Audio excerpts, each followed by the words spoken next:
Welcome to it, everybody. Happy Friday. It's been a minute. I haven't done a video in such a long time, but I thought today, you know what? Why not on this very cold Friday? We'll do a quick video. Um, there's a lot we need to cover, but you know what? We'll get to all of the other stuff at some other time. Today I had an encounter yesterday and today with two moms that I do not know from a bar of soap. I've never met them, never had any interaction with them. I probably have never seen them. But I had two encounters with moms over the last 2 days, and I just want to do a video to encourage moms that, you know what? You might not be perfect, but as long as you're doing your best and, you are happy, for me, that's all that matters. Because if you're happy, then your kids or your squad automatically is happy, and that is so important to me. So just quickly, I was at SARS. That's our tax office here in South Africa for our international listeners. I was at SARS yesterday, and the lady that helped me, her name is Caroline. She said to me, her and I were talking about my tax, and she was asking me some of my personal information and all of a sudden she just asks me, she says to me, can I ask you something? I said, absolutely. And she's like, have you ever been under debt review? So I said to her, no. So she says to me, I just feel like I need to tell someone, and I feel like I can tell you. She's just gone under debt review with her husband for the next 5 years, and she says she's so frustrated, she's so angry, she blames her husband, and. And in that moment, I just said to her that she shouldn't let debt review define who she is as a person, as a wife, and as a mother. I said, yes, you're under debt review for the next 5 years. It doesn't mean you're going to be imprisoned for the next 5 years. It just means that you will be curbed to be doing a lot of things. But start planning for what you want to do in the next 5 years, whether it is buy a house or, I said, start planning ahead. I said, sometimes when we go through stuff, we kind of focus on the stuff that's happening to us. We kind of box ourselves to the stuff, and we don't focus on other things that's happening around us. We miss out on the things that's happening around us. And also we don't see the positive in what's happening. And she couldn't stop thanking me for the encouragement and I said to her, it's difficult as a mother or just as a woman. There's so many hats that we carry, it's mom, it's wife, it's woman, and then also there's that individual hat that you have to wear, and so that's 4 different hats on a day-to-day. I said to her, I know it's difficult, I understand, I get it, but just find you. In all of this hat, just find you and stay true to who you are. And I said to her, in marriage, we all go through some very hard and difficult times. Rob and I went through, if I must start telling people what we went through, I think people will probably not believe me. But we went through some hectic stuff in our lives, especially the first 7-8 years of our marriage. And it was hard. But, looking back now, we almost married for 14 years. Support your person, love your person, boost their ego. You do what you need to do, And I said to her, she needs to conversate with her husband to obviously tell him how she feels, and so that he can also just be cognizant of her feelings. But I said to her, what's also so important is if she feels this way about going under debt review for 5 years, can she only imagine what her husband feels like? He probably feels like he's failed his family, he's failed his wife, he's failed himself as a man. I said, so just encourage him, you will get through this. It's just 5 years. So yeah, I am in SARS. I had no idea, I didn't plan to have a conversation with anybody or such a deep, meaningful conversation. So yeah, the two of us are sitting across from one another, and tears are rolling down my eyes, and she's crying. And I asked her for a little piece of paper and a pen, and I wrote on the page that, you know what, you're going to make it, and that nothing lasts forever. Stay strong, but most importantly, stay on your knees. And then I said to her, if she needs to chat, here's my number. And she was crying. She actually got up and she hugged me. And in that moment, I just realized, you know what, our stories is there for us to share. It might not be the same.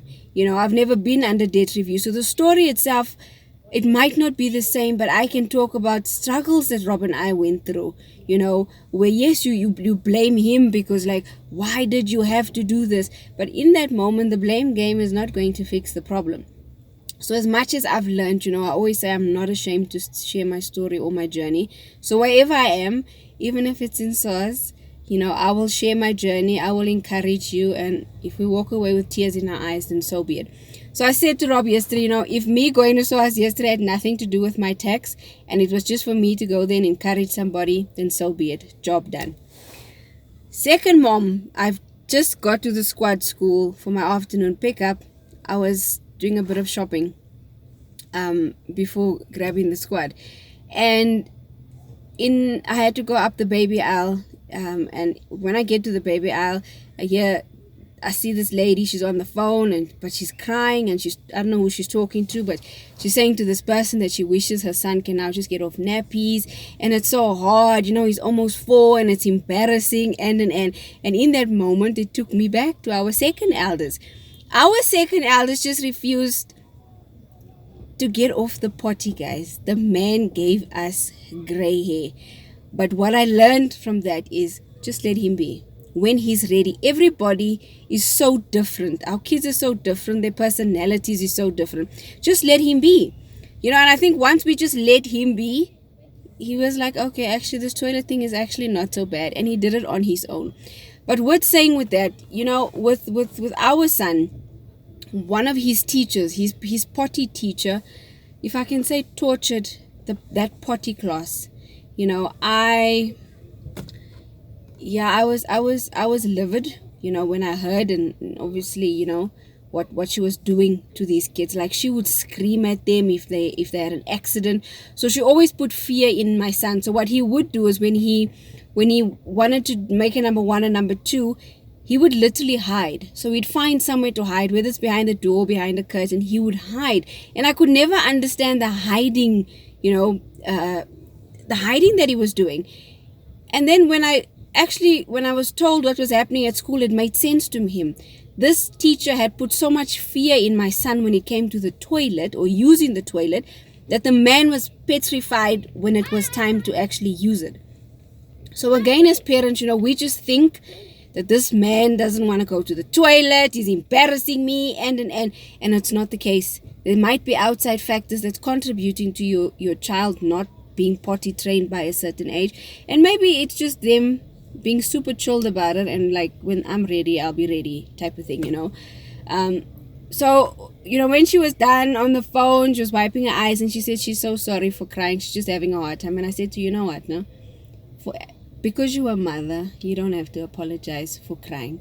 You can cry your heart out. It's all good.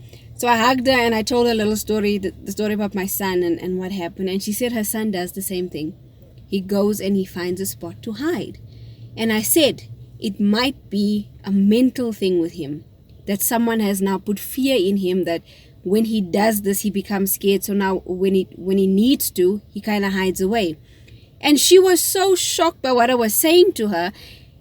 She was like, I never thought that it could be the school contributing to him being the way he is. I just thought it's him being stubborn and naughty. I said, and that's the mistake we make a lot of times as parents. We just assume it's the kid. We don't think that it could be outside factors contributing to their actions or their behavior. So I said, just look into it. It could be nothing. It could just be that he is super chilled and he's just on his own vibe and he'll be ready when he's ready. I said, just relax. I know buying nappies can be frustrated. I said to her, I bought nappies for a consecutive 11 years, hence my blog. She could not believe it. I said, it gets frustrating, it gets tiring, and sometimes I'm sure when you're in conversation with other moms, it's embarrassing, but you know what? You own it. He's yours. He's all yours, not potty trained and all, he's all yours. So just own it, and don't be embarrassed to tell people, my son is super chilled. He's about to be 4 and he's still not potty trained. But when he's ready, I'll be ready. Don't put pressure on yourself and on him because society feels that when you're 1.5, you must be potty trained. No. When he's ready, he'll be ready.